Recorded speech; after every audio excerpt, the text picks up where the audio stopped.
the best campaigns I ever did, as far as a media point of view, was to protect wolves in British Columbia and the Yukon way back in 1984. The government was killing wolves, shooting them from helicopters. So we had violence. They were shooting wolves, and they were threatening to shoot us. And we had scandal because we got the environment minister taking a bribe from big game hunting organizations. So I had it perfect: violence and scandal. How do I get the other two elements? So I recruited Bo Derek as our spokesperson on it.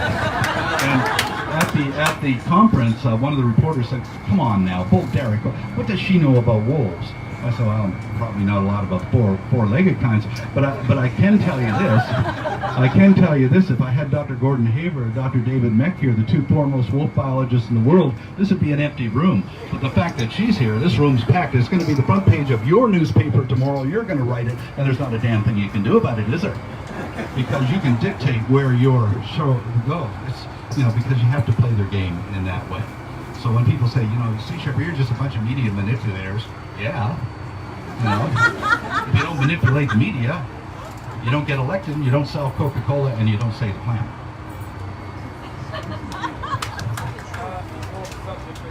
Fukushima, do you know anything about the damage? You hear nothing. Fukushima? Yes. Yeah, they're dumping 500 to 600 tons of radioactive water into the ocean every single day, and have been doing that ever since it's happened. And you don't read about it anything in the media because nobody wants to talk about it. Right, and it's causing a lot of destruction. It's one of those things we don't know how to solve the problem, so we're just not going to talk about it. And especially in a country like Japan, where whatever the government does is almost sacred.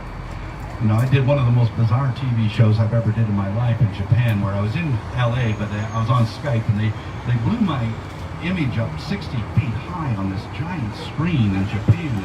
And there's an audience of about 300 people there, and this guy's on a hydraulic chair, and he's the level of my nose. And I'm just suddenly becoming aware of what they're doing. And the guy opens up the show by pointing at me from the electric chair. He said, "Why don't you lie?" And I said, "Well, let's talk about lying. How your government is lying to you about Fukushima. You know what those 300 people did? Oh no. You can't criticize the government in Japan. At least here you can criticize the government. But there, it's total censorship." Our Operation Taiji, we're having a lot of, people say, "Well, why aren't you in Taiji?" Well, we are when we can be. But if you've been to Taiji as Sea Shepherds, you're not allowed to enter Japan ever again.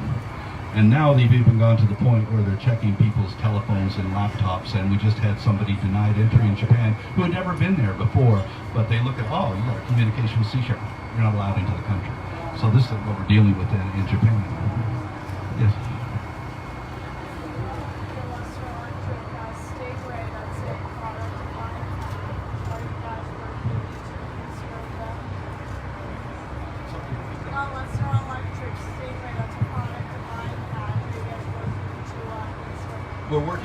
We're certainly concerned about bycatch from all the fisheries, and that, of course, is one species that's involved in it. So, yes, not directly, but indirectly, certainly.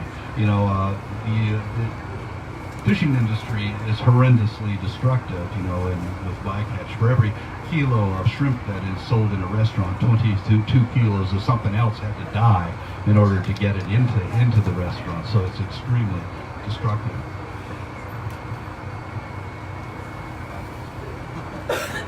Any other questions? Yes, sir.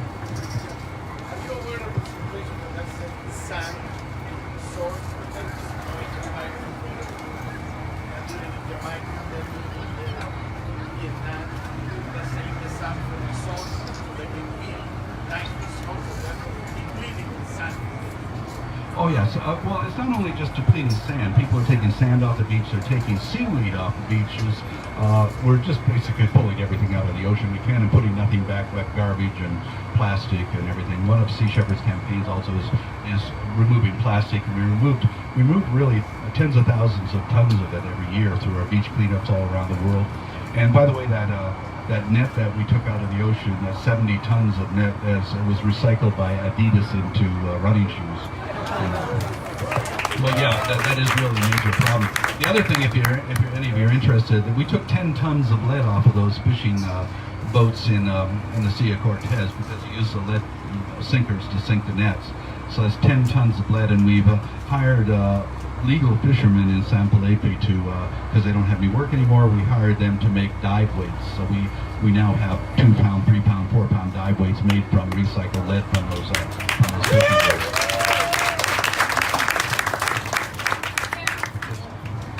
We all know that plastic is also a threat to our oceans. What are you actually seeing out there in terms of damage in a place where we're now starting to recover and acknowledge that? You know, back in 1985 was the first time I wrote an article on plastic pollution because, you know, nobody was really interested at the time. I went to Greenpeace, other groups like that, and they said, oh, this is not a problem, don't bother us with this, and everything. And it turns out now it is a major problem. And I think that the real solution has to be to stop manufacturing plastic bags and single-use plastic items. I think Dow Chemical yesterday was on TV saying, banning plastic is not the answer. What is the answer if banning plastic isn't the answer? I mean, I lived in a world, I was born in 1950. In the 1950s, I don't recall seeing a single piece of plastic on the beach, anywhere. And so all of this has happened since then. And so we can live in a world without plastic. But, you know, just yesterday I saw at the airport, United had a lounge, and in the lounge, apples and oranges, every single one of them was wrapped in plastic. You go into supermarkets, they're individually wrapped. It's just such a waste. I think what people should do when you go to the supermarket, you take all this plastic stuff and you get to the counter, unwrap the plastic, leave it on the counter, and take your stuff. They might get the idea there.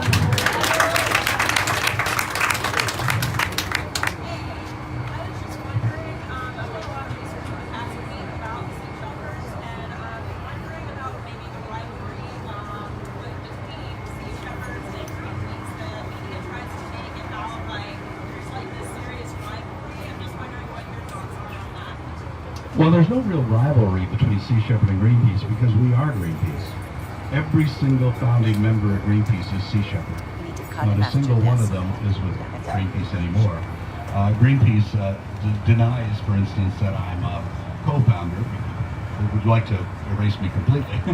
But the film called How to Change the World, I think, solved that. The problem is it's not really a rivalry. It's between the fact that Greenpeace and many of these other large organizations are really big feel-good organizations that people, you know, they donate to feel good. Hey, I'm a member of Greenpeace, I must be part of the solution and everything. But for instance, Greenpeace will not adopt veganism. We had our ship side by side in San Diego a couple of months ago, and the Greenpeace crew were on our ship, and they were doing a plastics campaign. And our chief cook said, well, why aren't Greenpeace ships vegetarian or vegan? And the crew member said, well, we believe in the right of people to make a choice. And she said, well, then they can make it, should have the right to make a choice of whether they're using plastic or not. So how come you're dictating one but not the other?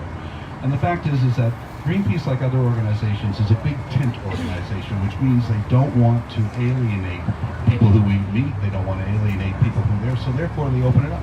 I was a national director of the Sierra Club for 3 years. They didn't even want to hear this, you know, because every time we brought that up, so, we'll lose like 50,000 members if we do something, if we address that issue. So that becomes a priority. With Sea Shepherd, the difference is people join us, we don't join them. Nobody comes to us and tells us, oh, well, you should be able to eat meat and still be a Sea Shepherd person. Well, in fact, you can eat meat and be a Sea Shepherd person, but you just can't eat meat on our ships. And that's a big difference. And now the other thing we found about that, though, is that exposing people to vegan diets on our ships, we do it in a very unobtrusive way. And people come back after 2 months and say, wow, I survived.